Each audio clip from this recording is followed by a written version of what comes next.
Trump has said, I want peace. He's faced this mountain of deep state, or this chorus of deep state and European and Zelensky opposition. No, we want war. We want war. We don't want peace. We'll never give in.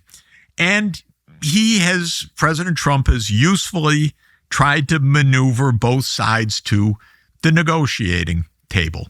And that we should give him all our support and all credit for doing that. But the system is not tamped down in any way, because just before the recent round of this 1 hour second meeting of the Russians and Ukrainians, the Ukrainian SBU, the intelligence agency, launched 2 attacks deep inside Russia. One, a straightforward terrorist attack, blowing up a civilian railroad, killing a large number of children and people going off for holidays by blowing up a railroad and a railroad bridge inside Russia. The second operation was profoundly more dangerous. Zelensky proudly gave it the name afterwards of Operation Spiderweb, which should tell you a lot. And that was a drone attack on several military bases, hundreds or thousands of kilometers inside Russia's territory, on Russia's strategic bomber fleet, meaning the Air Force that carries nuclear weapons. I'm sorry, this is no joke. This is no small matter. To attack. Could the Ukrainians have done that without Western intelligence help? Of course not. This is a Western intelligence operation. Well, then how? Without question. But the White House wasn't, as far as I know, and I think this is right, the White House didn't know it was coming. First of all, the CIA does not tell this White House a lot of things, no doubt. Well, how can that be? Because partly it is CIA works for the president. Partly it is a tradition of deniability. So the CIA for decades and decades has done very, very dangerous things, not telling the president on the grounds that, well, better that the president doesn't quite know this because we need the president to be able to deny this. Partly because it's not just that, but also because the CIA is a self-protecting, self-operating organization that has not had accountability for 50 years. And so it is an out-of-control organization, in my opinion. Well, how can you have a democracy if you've got a paramilitary and intelligence gathering force that has no civilian control? Our democracy is a democracy in form, but not in substance on many, many points. Obviously, our foreign policy is not democratically determined. Most of what the United States does is never explained or justified or voted by the American people. So there's nothing democratic about American foreign policy, especially when we go to war. We go to war nonstop, either without saying anything to the American people or on the basis of outright lies. And so there's nothing democratic about it at all. Congress doesn't vote the wars. We don't appropriate the funds. It's done on contingency funding that is completely without public scrutiny, without public explanation. Now, on this particular event, of course, we've not heard anything except the White House declaring and saying to President Putin, we didn't know about it. The fact of the matter is 2 alarming points. One is whether or not the White House knew, the operation itself is completely reckless and alarming, because attacking part of the nuclear triad in this way is a step towards nuclear Armageddon. Absolutely, provocatively, recklessly dangerous. And for the White House to say, we didn't know, is horrifying. Either they're lying or they're telling the truth. If they're lying, that's one thing. If they're telling the truth, it's also horrifying. What the hell's going on? Are you kidding? What's the thinking? I mean, an act like that could trigger a nuclear exchange. Absolutely. So why would you do it? Because it's always been the case that desperate regimes like the Ukrainian regime will gamble the world for their own survival. It's our job to understand that American foreign policy is not to support a reckless Ukrainian regime. So you get home from work on a Friday night, you're psyched because you've finished the entire week of work. It's time to reward yourself.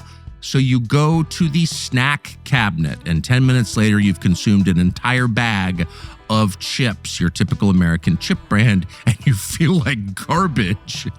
Of course you do. You just stuffed hundreds of calories of chemically laced, seed oil-infused crap into your mouth. This is not a good way to start the weekend. And who hasn't done it? Cast the first stone. But there is a better way. It's called Masa chips. And we have mountains of them in our house. Actually, we have so many, they're in our garage. We bring them in every day and hit them hard. And they're great. And you can feel good about eating them. They're delicious. And unlike the rest of this country's corrupted food supply, Masa chips have no seed oils whatsoever. In fact, they have almost nothing in them except a few basic ingredients. Check the label and you feel the difference. So they're not bad for you, and they are delicious. They're the total package. They're beloved by thousands and endorsed by nutrition experts around the country. Masa is the way to go, M-A-S-A. Visit masachips.com/Tucker. Use the code Tucker for 25% off your first order. masachips.com/Tucker, code Tucker. You're going to love them. Given the number of leaders we've taken out, couped, assassinated, overthrown in color revolutions, whatever, same effect, regime change, why not do that to Zelensky?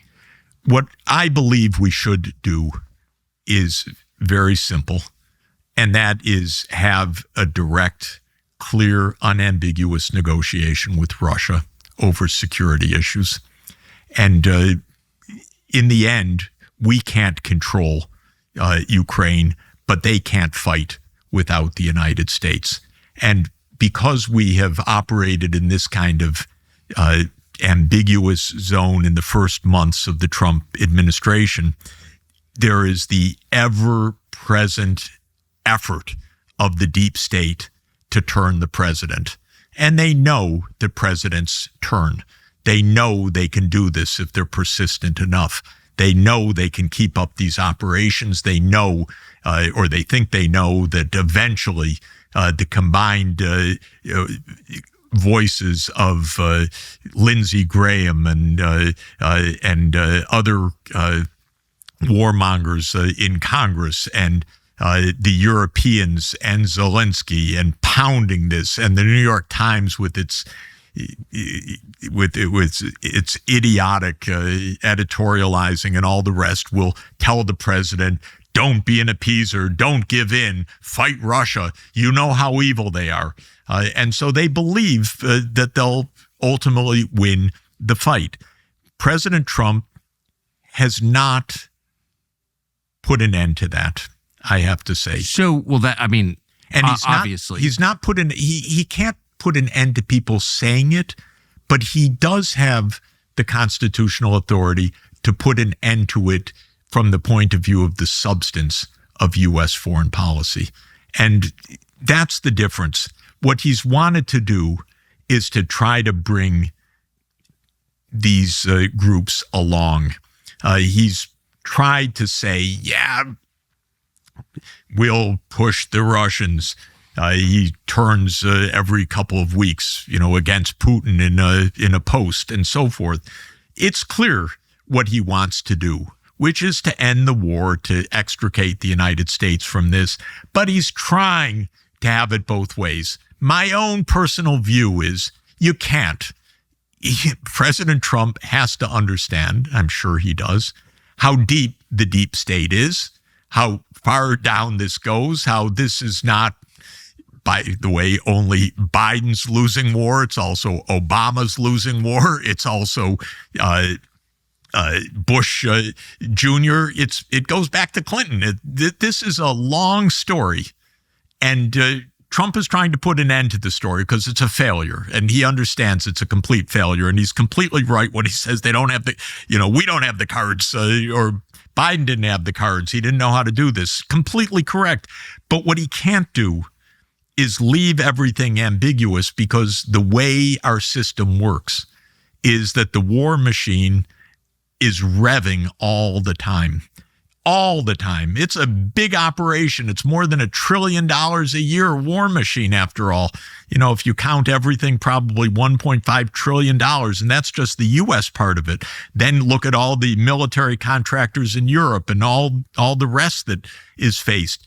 So President Trump needs to close down that part by really ending the war. And the way to end the war, sad to say, it's not by negotiations between Ukraine and Russia, because we use these terms, Ukraine. But what is Ukraine when it negotiates? It's Zelensky and a small number of people in military rule. Okay, they have their own personal interests, maybe financial, maybe their heads, maybe they're, right, but not Ukraine. So what can President Trump do? He can say clearly, unambiguously, a few points.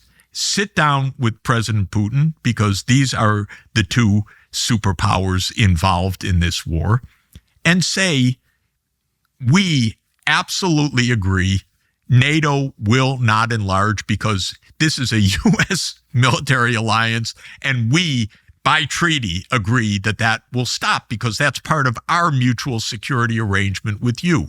We recognize Crimea as Russian, because we understand that this goes back to 1783, it goes back to 1856, it goes back to 1997, it goes back to 2014. We don't want to play that game anymore. On this basis, Starmer and Macron and Merz and Tusk, and they can all jump up and down, but they can't do anything anymore. And Lindsey Graham can't do anything anymore on this. The war will stop. This is really, we're close, by the way. It's not far from that. But the point is, what Trump has been saying is, I want the Ukrainians to agree, but they have a different agenda. And it's not the agenda for Ukraine. President Trump is speaking more for the Ukrainian people than Zelensky is. Thanks for watching our YouTube channel. We hope you'll subscribe to it. And by the way, you can hit the little bell on there and get notifications every time we produce a video. We hope you'll do that also.